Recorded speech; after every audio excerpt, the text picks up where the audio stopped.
The planted trees are the Kenya Wildlife Research Institute all in a bid to restore the River Maraigushu that is facing a serious threat. Our reporter Willie Dennis Njiru with this story.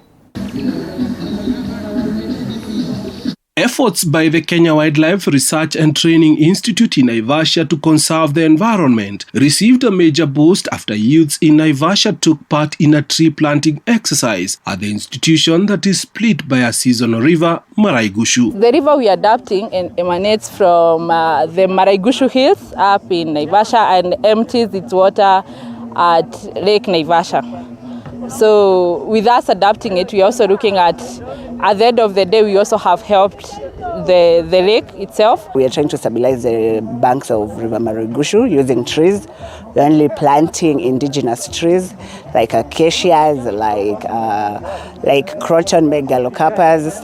Such indigenous trees are the ones we are planting because they will help in holding the soil and avoid soil erosion, so therefore helping in bank stabilization. River Maraigushu is a significant tributary to the Lake Naivasha and has faced numerous challenges with land-based activities from the nearby Kayole estate constantly leaving the river dirty. The dynamics of our river upstream, it's surrounded by farms, so that's why we are focusing on the part of the river where it's the urban center. Let's take care of this environment today. We plant tree.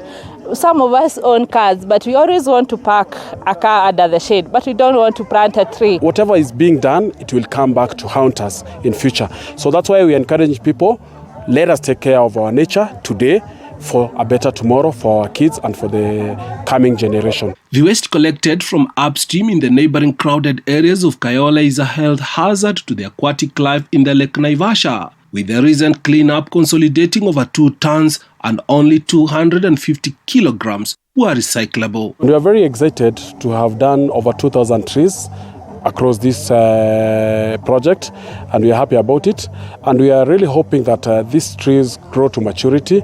And when they grow to maturity, we'll have a good forest and the banks will be protected very well because of these trees. Environment is very key in our day-to-day life, and we ought to protect the environment. Over 500 tree seedlings were planted during today's exercise, with the next phase coming up in a week's time, even with uncertainty of reliable rainfall due to changes in weather patterns. So we are sure the trees will be protected.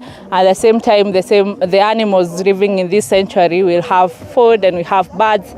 So we are looking forward in 10, 20 years to come to be a very beautiful forest, and there will be water in the river. The institute boasts over huge herbivorous herds that subject the survival of the tree seedlings. Thus, concerted efforts to protect the activity today have been adhered to. We are also protecting each tree with nets, and there's a way we are protecting each tree to ensure that each tree will survive to maturity, and also it will not disturb the residents of this park, who are the animals, and most of them are herbivores like zebras, antelopes.